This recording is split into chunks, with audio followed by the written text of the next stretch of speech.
Hey Lee, where you at? Who the hell knows? Um, I'm next to a plant which has a pipeline running underneath the road. I was told the pipeline was away from the plant and to come down this road. I just did a 3 mile detour, and I have to do another 3 mile fucking detour tomorrow. So the construction isn't on the on Google, and it isn't posted until you get just about into the construction. So, needless to say, I was a little bit displeased. So we got started to turn around, and Big Boy backed up, and the wheels went underneath the wagon, and he just for some reason really dislikes that. So I ended up unharnessing him or unhitching and unharnessing him, and we're camped just almost in the construction. We're blocking a gate at this plant, and my tongue is sitting in the right in the middle of the road, but nobody's using the road right now because it's closed. So, needless to say, it was kind of entertaining today.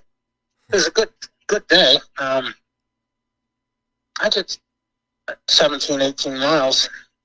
So we got here, and it was a little after 7:30 by the time I got things fixed. So I figured it was just easier to stop because it looked like storms were going to hit us, and they are. Is it bad? Right now, it's just rain. There was a little bit of hail. Nothing major. It was a little teeny hail. I don't know. I've been kind of keeping my eye on the west, but it's all going to the west of us, except a little bit of rain.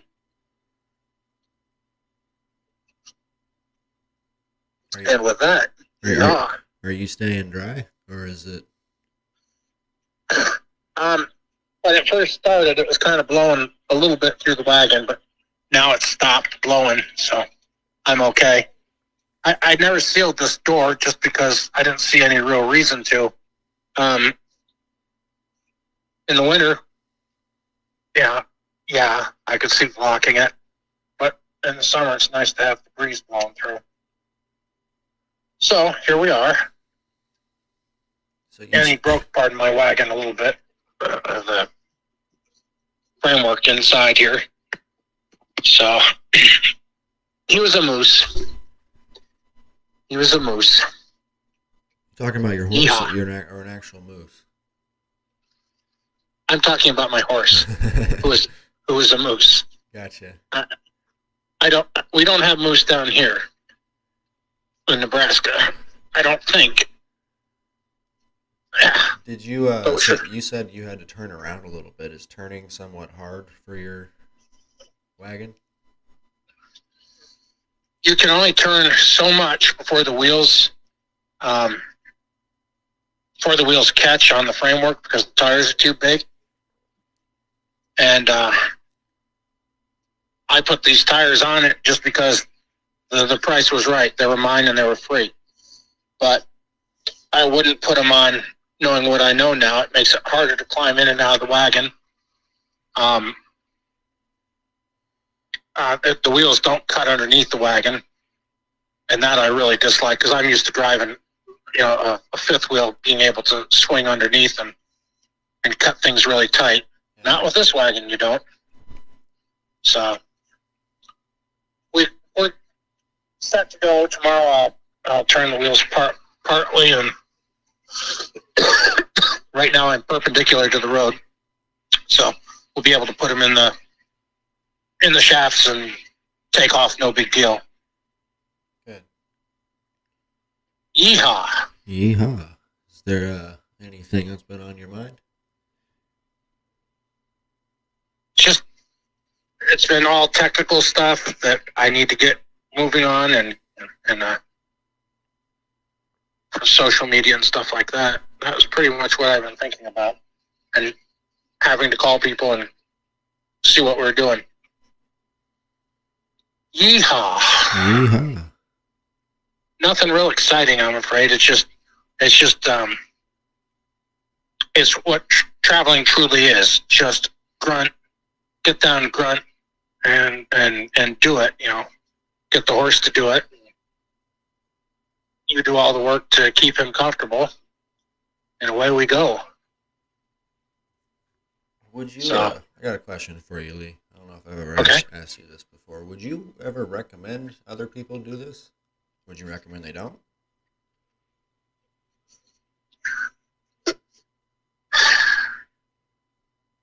Okay, this is going to piss a lot of people off. But the simple fact is, for the horse's sake, I would not recommend it. And why is that? Because most people do not have the experience to do what I'm doing, to keep the horse going, to keep the horse sound, to get the mileage out of it, to work in the heat, to work in the cold. They can all do pieces of it, but to do the whole fucking thing, the whole enchilada, as they say, that's another story. And when you start working mountain passes like I was working in Wyoming, that's a whole nother story. Yeah. And knowing how to feed. Oh, I feed grain. Oh, fuck that. That's a good way to colic them, and it won't put enough weight on them. Whereas good alfalfa, when you're working them, keeps the weight up. I'm not feeding anything but alfalfa. It's just what I've learned through the years is the only thing that works. Yeah. So I do it. Yeah. But overall, you would say has anyone ever asked you, hey, how do I do this? Or do they just kind of talk about it, but no one's ever been really serious? Bingo. Gotcha. There was one guy who I talked him through to doing it, and he got a couple 100 miles before he had issues to deal with. And he just didn't pick up enough.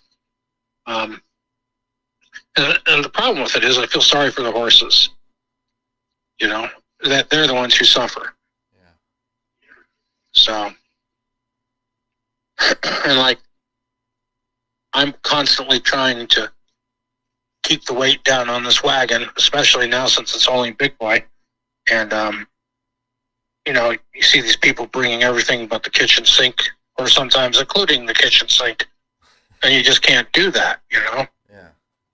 The horse can only carry so much weight. Yeah. Now, I scaled this wagon, and with about 10 less bags of grain, and a little less water, I was running like 3480. I'd call it 3,500 pounds just to keep it even.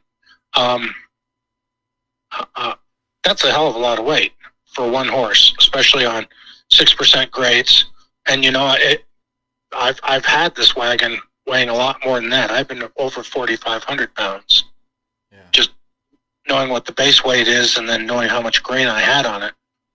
So it's just, and then where are you going? If you're traveling like across Nebraska to say the Mississippi, you can do it. It's not that big of a deal. There'd be some grades, but nothing horrid.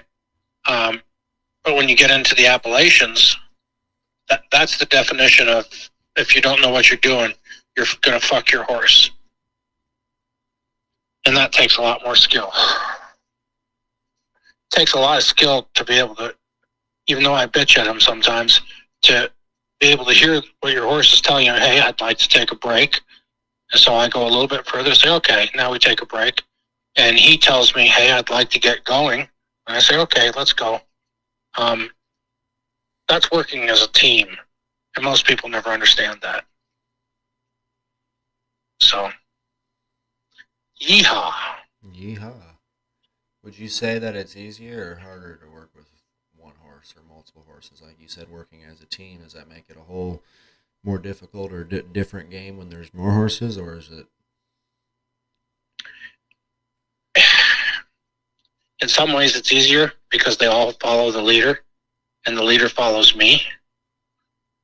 This single horse, you have to get through to him, and sometimes you don't get through to him, and he tries to figure things out, which I admire him for doing it, but he shouldn't be doing it. He should be listening to what I'm telling him to do. So I kind of like driving single horse just because it's easier. It's less work in the morning. But I don't like it in hills. He's doing just fine, but I'd like to have him have a teammate. Yeah. So,